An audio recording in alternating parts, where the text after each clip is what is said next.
Es-tu vraiment la lune, toi là-haut, ou juste un reflet quelconque de sa mort? Si tu es la lune, réponds-moi. Si tu es la lune, pourquoi t'ont-ils oublié?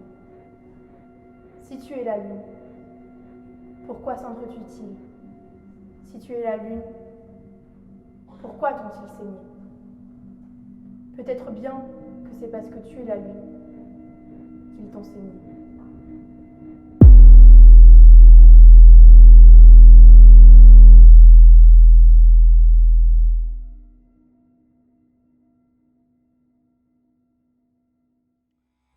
Au cours des années, l'homme se lassa des histoires et des libertés auxquelles il eut droit.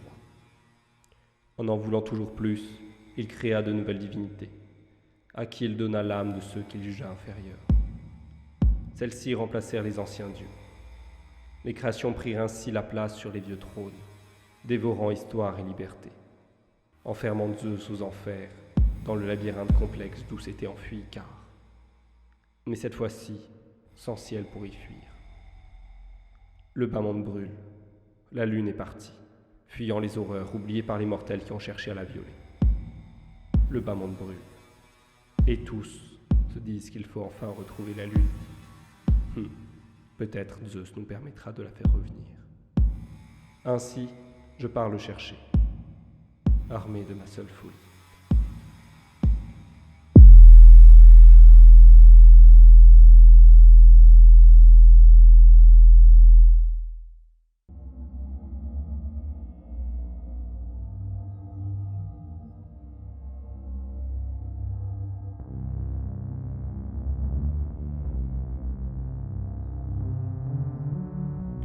Le lieu était sombre.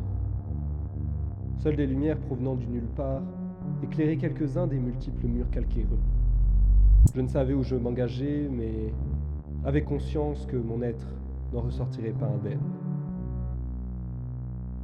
À l'intérieur du labyrinthe, je retrouvais quelques monts effroyables où la lumière même de mon espoir n'éclairait aucune parcelle de ceux-ci.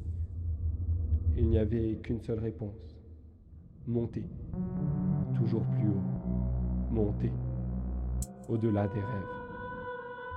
Qui brûle le ciel? Le ciel n'est plus dans le labyrinthe. Adieu, Icare.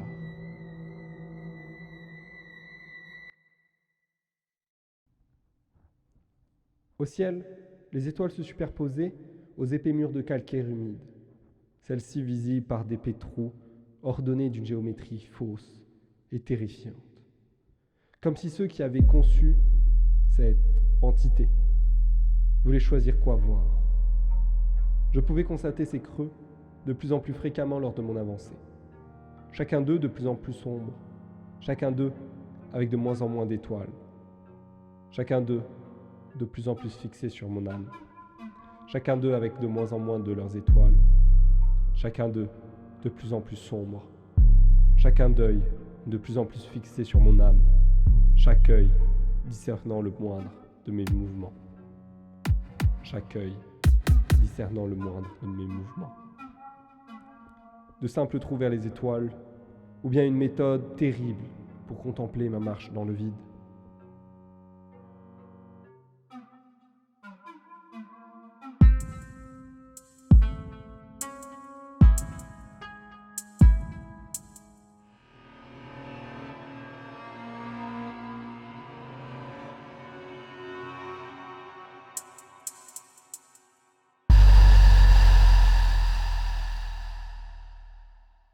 Quelquefois, durant ma péripétie, je trouvais ces étonnantes formations de roches, où semblait s'émaner la lumière claire de ceux qui vivent.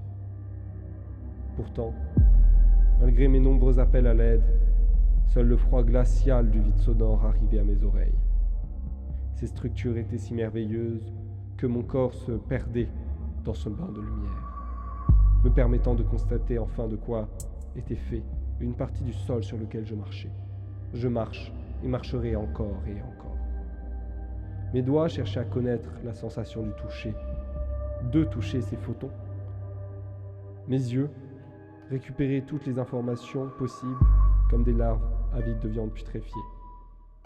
Je voulais l'information. Absence, sommeil, terreur.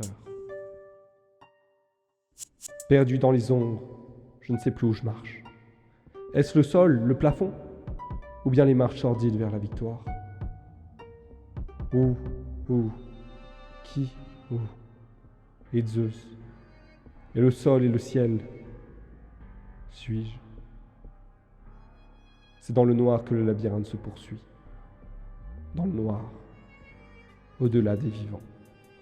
Là où seul le bruit des chaînes de Zeus n'est audible.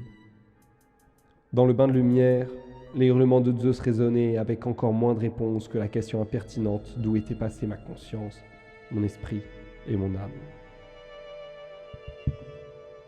J'y suis. Le trône de Zeus est devant moi, sa carcasse se reposant entre ses chaînes.